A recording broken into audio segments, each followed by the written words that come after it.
Modern motorcycles are strong and reliable machines. They can do almost everything that is asked of them, and then be ready for more.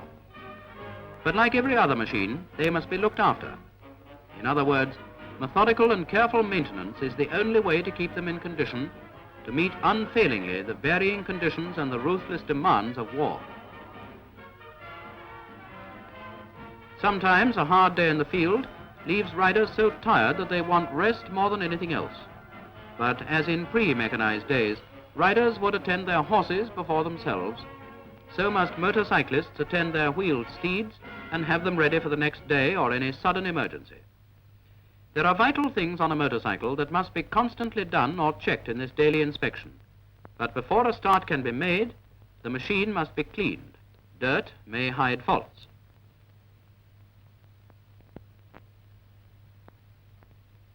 When cleaning is finished, fill up with petrol. By the way, don't insist on a brim-full tank, as vibration and bad surfaces will cause petrol to leak out through the filler cap and so waste precious fuel. Another point, screw the filler cap up tightly. Then top up with oil. A machine only runs well when it's well lubricated. When petrol and oil are filled, you'll be ready to move at a moment's notice if needed. Remember, however, before starting off on your next run, to check the oil circulation by looking at the oil indicator. If one is not fitted, you can generally check the flow of oil from the return pipe in the oil tank. Inspection should follow a definite sequence. Tire pressures must be checked to get the best out of your tires and your machine. On any surface, smooth or rough, level or gradient, the tires must be at their correct pressure. To be sure of correct pressure, check your tires with a gauge. He's put the dust cap on the ground. Never do this. Put the dust cap and gauge either in your pocket or in a safe, clean place. Notice how he gives the inflator a couple of pumps to clear any dust or water which may have got into it. This daily inspection has an important place in the maintenance of a motorcycle because it is a brief check-over to make certain that vital parts are functioning correctly.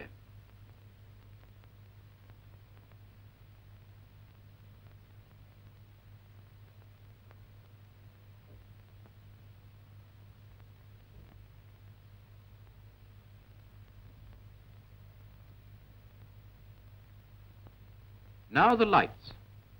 Just switch on and be sure they're working correctly. And that includes the rear light. Don't forget to switch off. The front forks can be checked by vigorously raising the handlebars up and down. Then it doesn't take long to run over the controls to make sure that they are secure.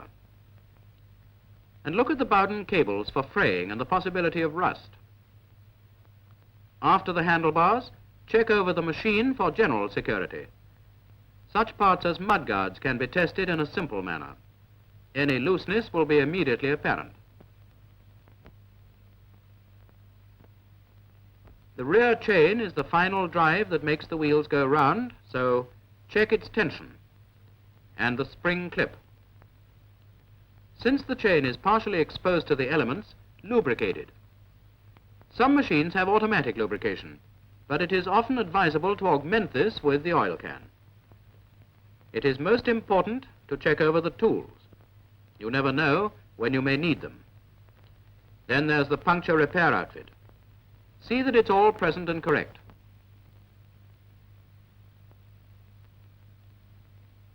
And check the spares for front and rear chains.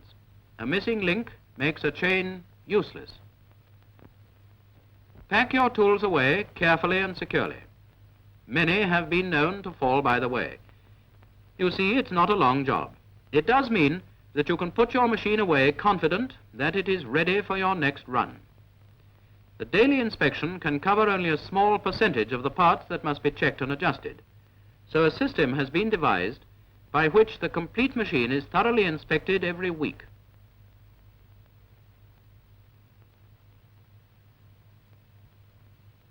This is called the task system, and it consists of 6 daily tasks which must be completed every week. Not only does this ensure continual maintenance, but it has the added advantage that the rider learns every part of his machine. There was once a man who thought the task system unnecessary, but not for long.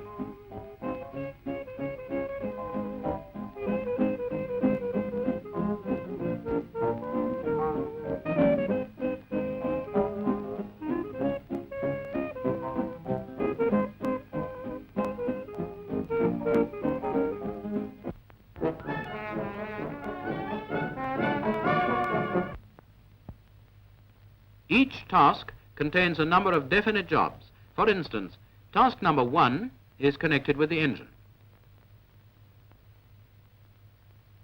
Inspection is carried out methodically and begins with gas-tight joints. A leakage at the cylinder head joint would be shown by the presence of oil blown out at the joint. If this is covered with dust or mud, it must be wiped to inspect it.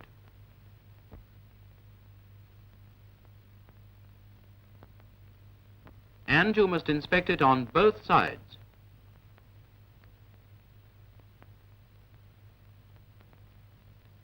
The engine mounting follows for security of such parts as the engine plate bolts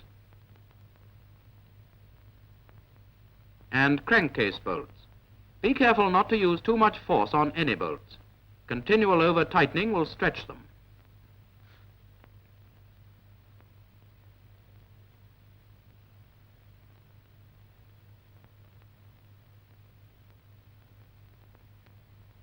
Nearly always, the presence of oil on a joint indicates the need for investigation.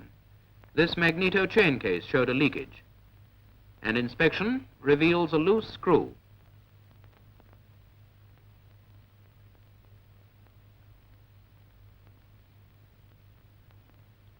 So far, the engine has been checked for security. But what about its running? It may have seemed all right when the machine was on the road at speed, but slow running must also be checked, and in this case it is very uneven. After trying varying positions of the controls, the trouble is traced to the carburetor. This is a job for the fitters.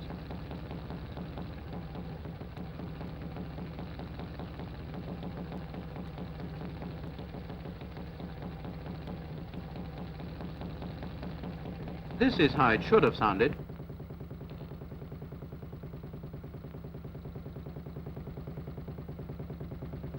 Your exhaust is a good telltale. Not more than a faint blue smoke should be visible, much too faint for the camera to notice. An indication that oil is getting past the piston is excessive smoke like this, a very bad example. Compression is next. If the kickstarter can be pressed down easily with the throttle wide open, the compression is poor, and it should be reported immediately. When you can stand on the kickstarter with your full weight and cannot depress it, then the compression is good. In a high-efficiency machine like a motorcycle, adjustments are necessarily fine and must be checked. This applies to tappets, and it's quite simple to take off the cover, and when both valves are closed, feel with your fingers if there is too much or too little play. They should revolve easily, but not move up and down.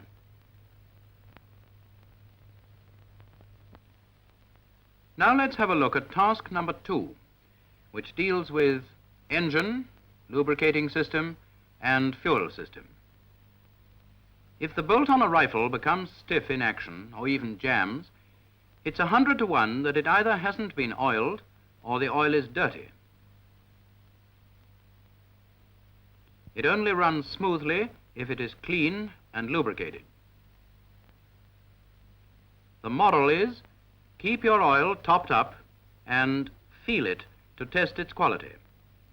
To add clean oil to dirty oil that has lost its lubricating qualities is useless.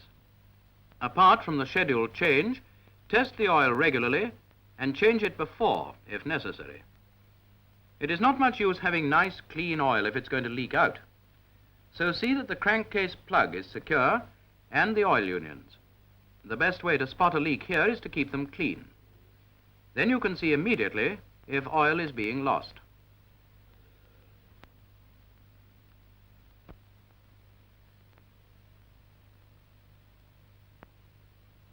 This task includes the fuel as well as the lubricating system. Make sure the tank is secure, both by checking the tank itself and the securing bolts. Don't strain them, or the result may be a leaking tank.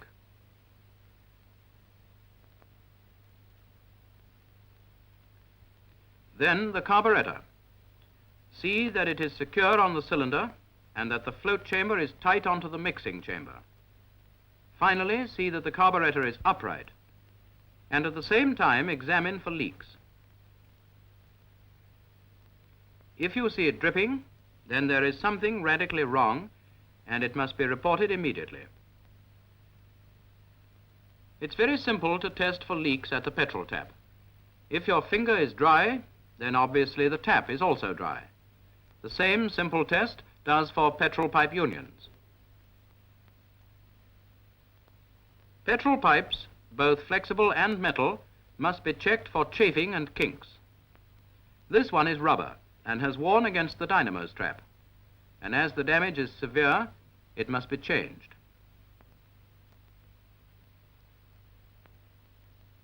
As you can see, it has worn deeply. Before the new pipe is fitted, the dynamo strap must be moved round so that it can do no more damage. This, you see, is quite a simple operation.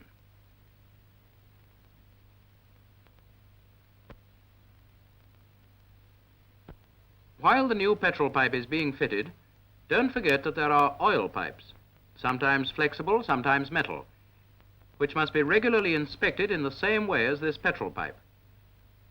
By the way, when you replace a petrol pipe, remember to turn on the petrol and test the unions for leaks.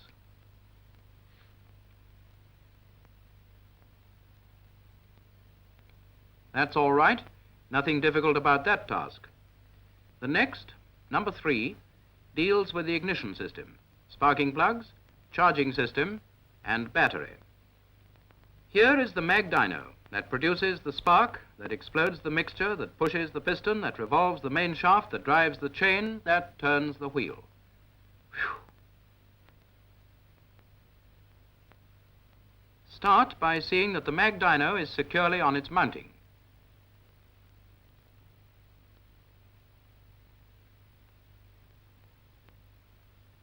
Then remove the contact breaker cover. It's rather tricky, but not difficult if you don't use force. And see that the inside is clean and free from moisture.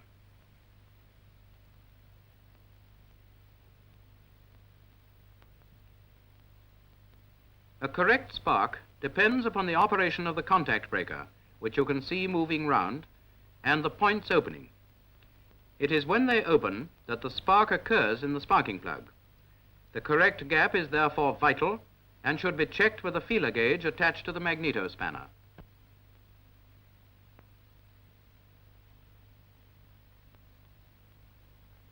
Replacing the cover is a fiddling job like taking it off, but you soon get the knack with practice.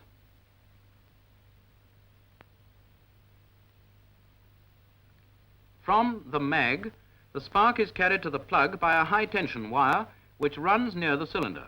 Therefore, it needs inspection for chafing or burning, which might cause a short.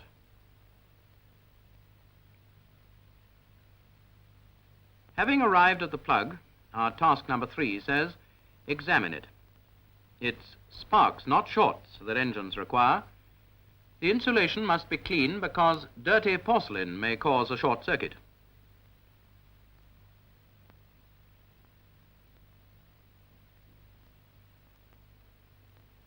Whether the insulation is porcelain or mica, it must be kept clean. All plugs should have a gas-tight fit in the cylinder head. With careful inspection of the ignition system, you have gone a long way to retain the efficient running of your machine. That is fine in the daylight.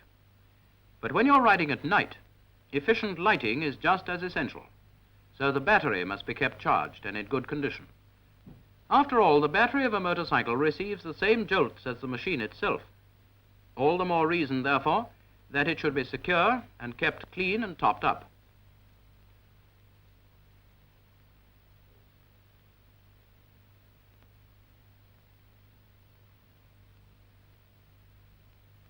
Dirt has even found its way in here and may cause shorts. It's most important that the top of the battery should be kept free from dirt and dry. Though not difficult, it requires patience to get round all the nooks and crannies.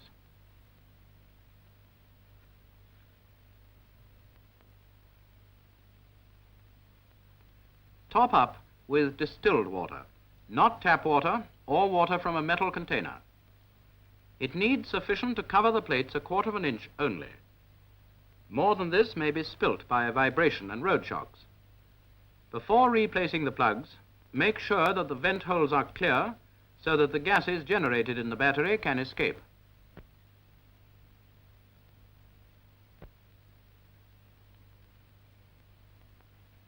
Vents, plugs and battery top, all nice and clean.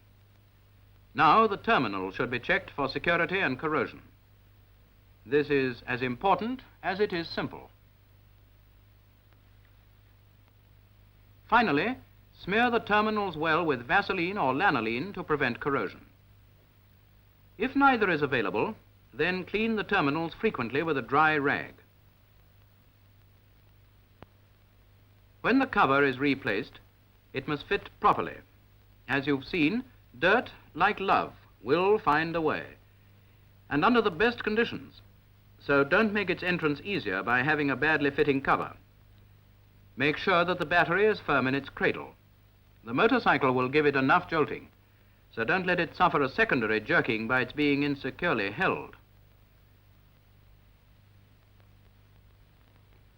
What might be called the control parts of the machine are covered in the 4th task: steering, brakes, wheels and tires. Starting with the handlebars, check the mounting by moving the handlebars up and down. Any looseness will immediately be felt. While there, the handlebar controls can be checked. The twist grip, that's all right. The front brake lever, that is loose. Adjustment is simple. Just screw up until it is secure. With all handlebar controls, you can adjust them to suit your comfort. Air lever, that's all right. Now across to the other side.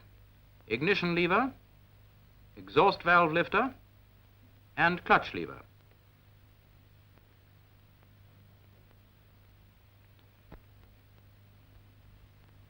If a machine developed a wobble like this, the steering assembly would immediately be suspected. Therefore, it should be examined for adjustment. With the shock absorber slackened, the forks should have free up and down movements.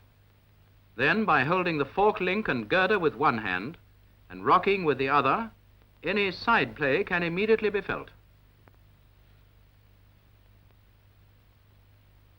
All the knurled washers, like this, should also move freely, but without side play.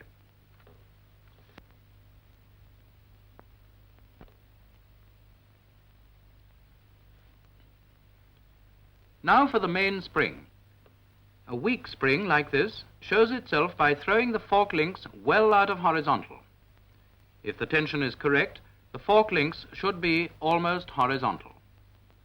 Now you can see the difference when a new spring is fitted. Loss of tension, by the way, only takes place very gradually. The steering head is the last of this assembly, and for this the crankcase must be chocked up. First, completely slacken off the steering damper. Then, by getting in front of the machine and rocking the forks, any play can be felt. There appears to be none here, but if there were, it would have to be reported, as it's not a job for the rider. While the machine is chocked up, have a look at the tires for cuts and uneven wear. The tread is liable to pick up bits on the road. Get them out before they cause a puncture. Hard riding conditions cause strain on the spokes, and they tend to loosen.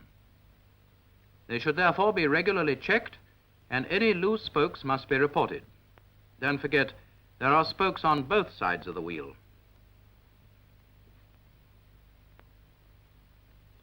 Now the wheel bearings can be checked for play like this, by rocking the wheel. On a Norton, there should be no side play, but on some machines, there should be a little.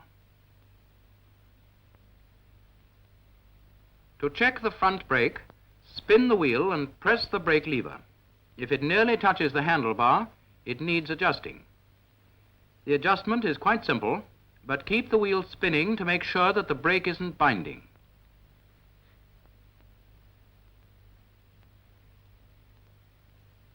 Now the brake lever has good clearance from the handlebar when it's full on.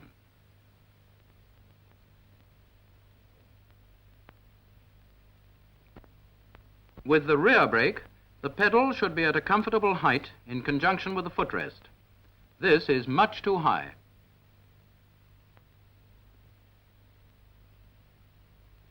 It's even worse to have it too low like this, because it would be very difficult to reach.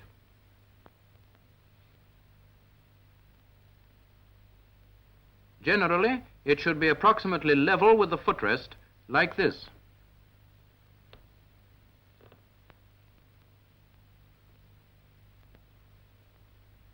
To adjust the brake pedal, slacken the locking nut,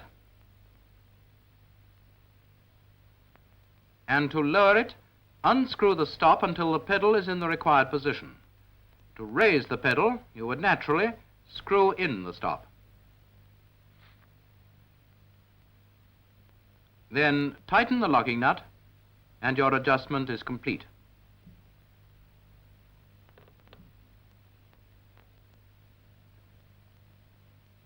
Now you can see the value of correct adjustment. It really can only properly be tested with the foot, which should be able to reach the pedal with a minimum of movement. Incidentally, never ride with your foot on the brake unless you're going to use it. For the brake itself, spin the rear wheel and try it. That seems all right.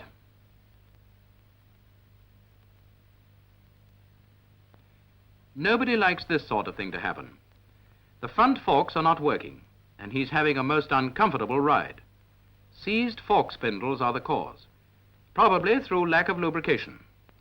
Lubrication is as important on these control and structural parts as it is in the engine.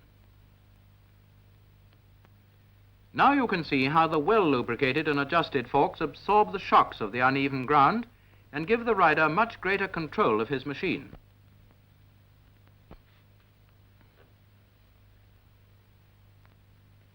As a principle, it can be said that any part that moves needs lubricating. Let us run over a few of them, such as the steering head. Be careful here not to over-grease, or it'll find its way onto the steering damper. Always wipe the nipple clean before greasing, and don't forget to wipe the surplus grease off.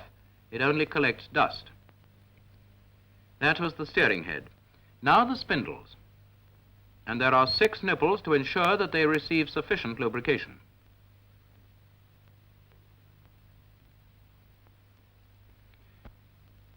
This one needs care, otherwise grease will get onto the shock absorbers. The hub is rather more awkward, but don't neglect to wipe the nipple clean before greasing. Again, avoid over-greasing, otherwise you'll force it through to the brake.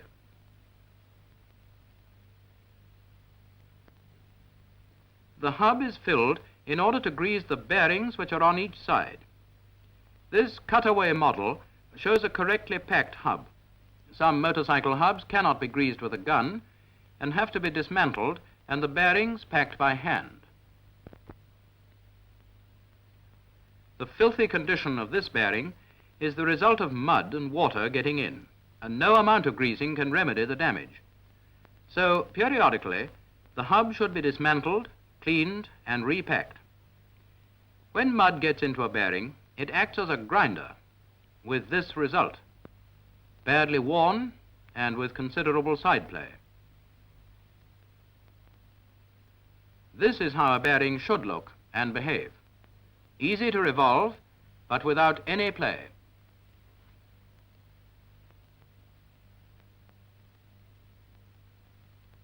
Reverting to over-greasing. Nipples which may allow grease to penetrate onto a friction surface should not be treated so vigorously as this brake shoe cam spindle. The grease will get through into the brakes.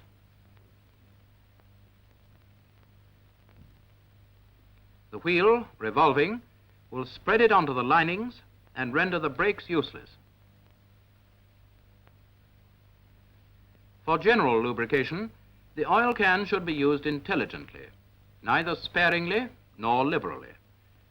Lubrication is to prevent friction on moving parts. Therefore, give each part sufficient for its job, but don't smother it.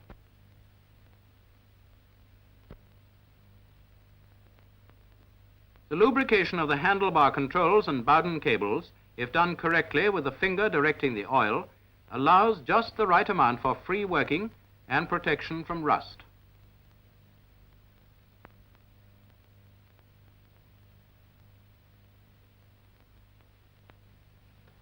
The fifth task deals with the transmission.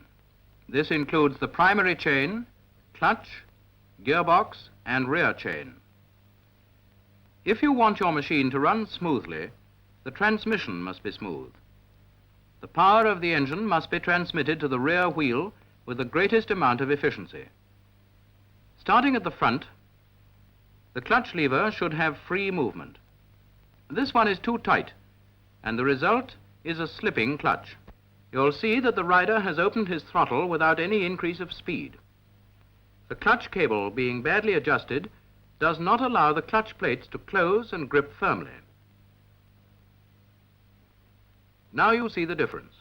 There is more movement, allowing the plates to close completely because there is sufficient free movement at the clutch lever. 1/4 inch is enough.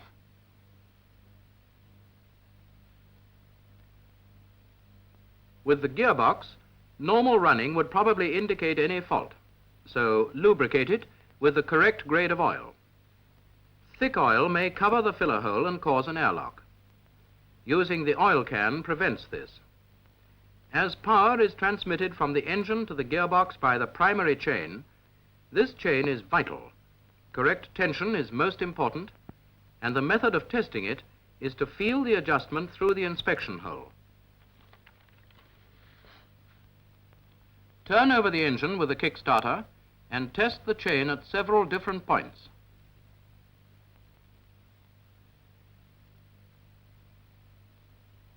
With the cover off, you'll be able to see the correct amount of up and down movement, which should be approximately 3/8 inch at its tightest point.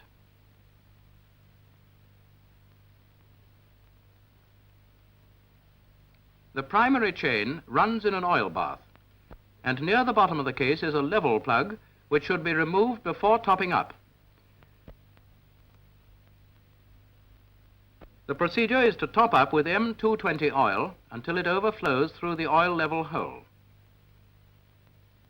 The overflow will show you that the correct bath level has been reached, thus ensuring the lubrication of the chain.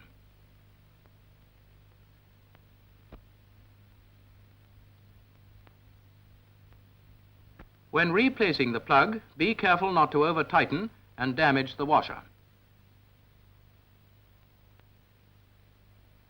Don't forget to replace the inspection cover, otherwise oil is liable to splash out and dust get in. The rear chain is the final stage of the transmission. We have taken off the guard. If the chain is loose, it would give jerky transmission and increased wear.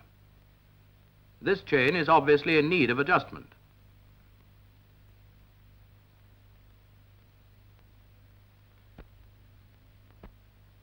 The hexagon and the adjuster bolt on both sides of the rear wheel are the means of adjustment. As both sides are similar, we'll show you only one side. The hexagons are loosened.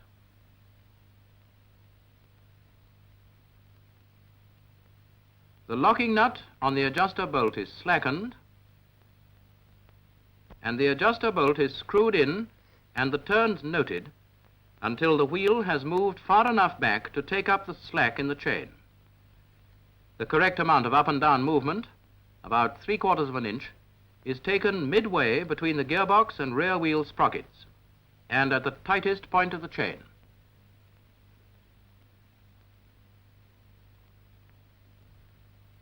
The lock nut is now tightened, the adjuster screw on the other side screwed in the same amount of turns, and the hexagons tightened. As the wheel has been moved rearwards, don't forget to check the brake rod adjustment. Whenever the chains are adjusted, it is always essential to check the alignment of front and rear wheels by means of a straight-edged board. The alignment correct, give the hexagons a final tighten. And so to task number 6, which deals with frame, fittings, lamps, horn, and general items. It's rather like looking over a house to check over the fixtures and fittings. Brazed or welded joints should be wiped so that you can see signs of cracks or rust, which would indicate the beginnings of a faulty joint. Any looseness in a joint would cause the paint to crack and allow rust to form. You can therefore see the value of wiping before inspecting. Lack of careful inspection would have overlooked this battery cradle joint, with the possible loss of the battery. Apart from the frame itself, there are many fittings attached to the frame by lugs. Pillion footrests, prop stand. These are subject to damage which might pass unnoticed except for a regular inspection. The security of bolts and nuts must be checked because a motorcycle has tough work to do and nuts may loosen. As you know, vibration and road shocks tend to loosen nuts and bolts, and constant inspection is necessary. Spanners should be used to check security and should never be forced. As you see, the pressure is firm and just great enough for the particular nut or bolt.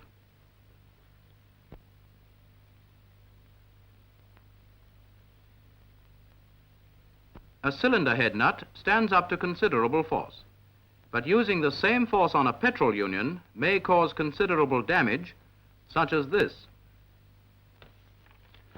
The amount of purchase afforded by a long ring spanner may result in stripped threads.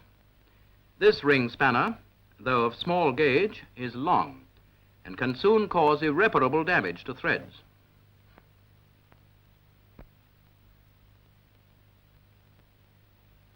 Look at that for a stripped thread. Another point, use a spanner of the exact gauge required. If the spanner gauge is greater than the nut, the corners will soon be worn, and so will your knuckles.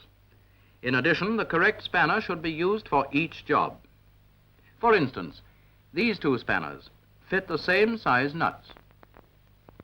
The large one should be used, for example, on a holding down nut, which is designed for greater tension.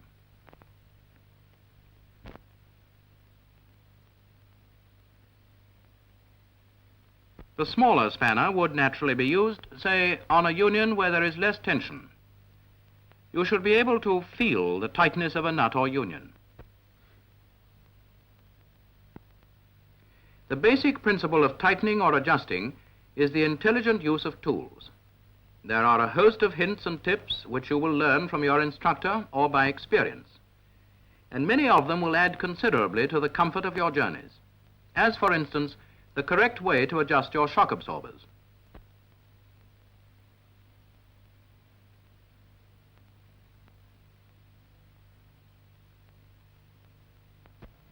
There is nothing involved in the task system. In fact, it is as straightforward as it is essential, because it has been devised to ensure that every part of the machine is regularly examined in a methodical rotation. The system is flexible, but all the 6 tasks must be carried out on your machine every week. And then you'll keep your machine up to concert pitch, so that it will unfailingly respond to all the demands you may make of it.